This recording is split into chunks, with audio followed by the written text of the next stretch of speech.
going to discuss the steps towards prevention. And what are the steps towards prevention? And we have discussed already previously. So many activities of humans are causing a lot of damage to the environment.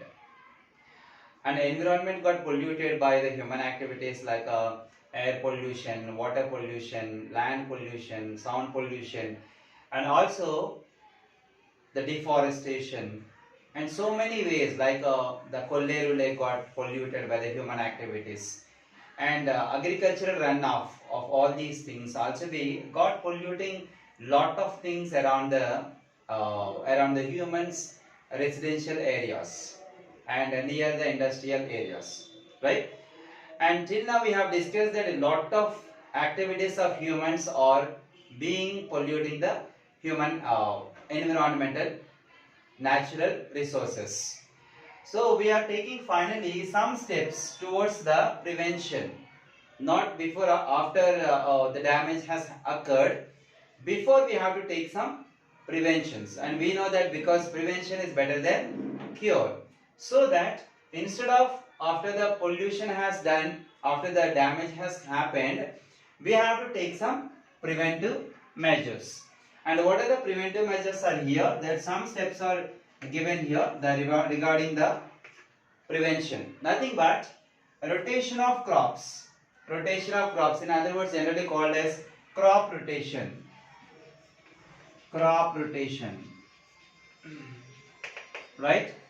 Crop rotation in the sense of in a succession of year, the farmer should not grow the same kind of crop. For example, in a year, once the farmer has grown the paddy, he should not grow the same crop in the next succession of the next season. Generally, for the paddy, usually getting the 180 days. 180 days it will take to completing the one complete growing and from the sowing seed to the harvesting, right? And after 180 days, the farmer should not use immediately the same kind of paddy. They used to be grown some leguminous plants, leguminaceae family plants, like nothing but the pulses, like cereals, and green gram, black gram, Bengal gram. This kind of crops the farmer need to grow, because when the pathogens which are attacking on the paddy field will not attack the other kind of crops. So that when the farmer are growing the different kind of crops in the same succession of year, the same pathogens which are damaging the paddy should not effectively working over the leguminaceae plants, then automatically the leguminaceae crops the farmer will get a good production, and also we can reduce the pathogens which are causing damage to the paddy crop also. So this is the best ever method for reducing the disease causing pathogens, and instead of using the chemical pesticides and fertilizers, the farmers can use the crop rotation method to get a good production and also reduce the disease causing pathogens. The next important thing is studying the life history of the pest. Studying the life history of the pest. And we know that the plants are affected by many diseases. Viral diseases, the bacterial diseases, fungal diseases, and worms, and caterpillars, and many organisms are attacking the plants, particularly the agricultural products when the farmers are growing. So that we have we need to know the life history. And when you see that any organism like any insect, they have a 4 stages in its lifestyle. In its lifetime, what they are, like for example, egg. It started with egg, larva, and later it's pupa, later imago. Egg, larva, pupa, imago, and these are the 4 stages of the life history of every pest or maybe any kind of a pathogen which causing damage to the crop field, right? So when the farmers are knowing the life history, then automatically they can choose the date or the specific period of time for sowing the seeds. For example, in the particular period of time when the insects or maybe particular pathogens are growing or they are developing into imago, because mostly the pests are damaging the crop at the age of imago, in the sense of adult, in the sense of adult. And adult stage only the pathogens are attacking the plants and they are causing a lot of damage to the crop. So that whenever the farmers are knowing the life history, at the time of X, they does not harm the crop, and the larval stage also they cannot do any kind of a harm to the crop, and at the stage of pupa also they cannot do any kind of harm to the crop.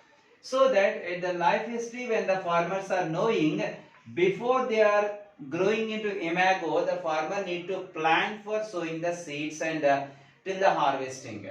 So that this is one of the important method. Instead of using the chemical pesticides, the farmer, when they are knowing the life history, then they can plan according to the life history of the pest, right?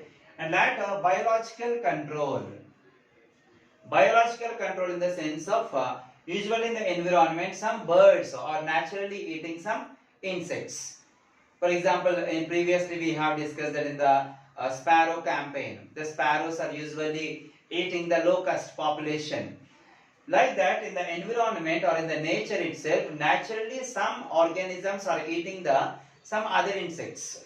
Like birds are eating the insects, and some insects, like for example praying insect, can able to eat the grasshoppers, or maybe the cricket insects, like that. So the naturally what the organisms can able to control the disease causing pathogens, we have to use instead of chemical pesticides. So we can reduce the chemical pesticides by using the biological method of controlling the pest. Later, sterility. Sterility in the sense of, simply we can say that the rendering the males of pest species sterile. So the organisms which are used, which are mostly they are laying the eggs.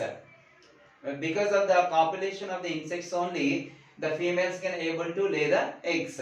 So what we are doing, that we have to be sterile the male organisms. Then automatically the production rate of the pest diseases can automatically reducing. So this is also be one of the best ever method for controlling the pest instead of using the chemical pesticides. Later, genetic strains. Genetic strains means every character is characterized by a particular gene, whether it is a plant or animal or whatever the organism is. So that which genes are responsible for improving the immunity and increase the ability to fight against the disease causing pathogens, right? So such kind of genes we need to be introduced into the plant. Such plants, if the farmers are using such seeds, when farmers are using, they never need of this kind of pesticides, because they have already have the ability to fight against the disease causing pathogens, right? And they have the resistance to the diseases.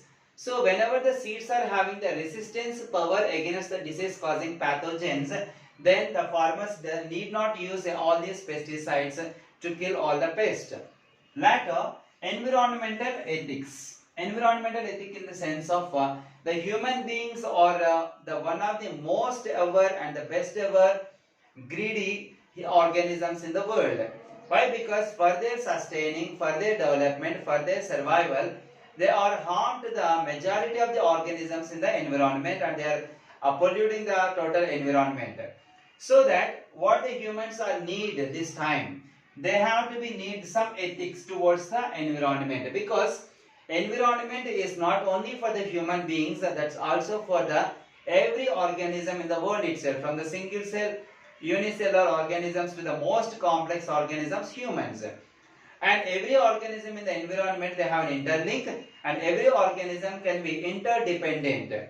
If any organism got disturbed or damaged, that complete food chain or food web, complete imbalancing in the environmental ecosystem may happens.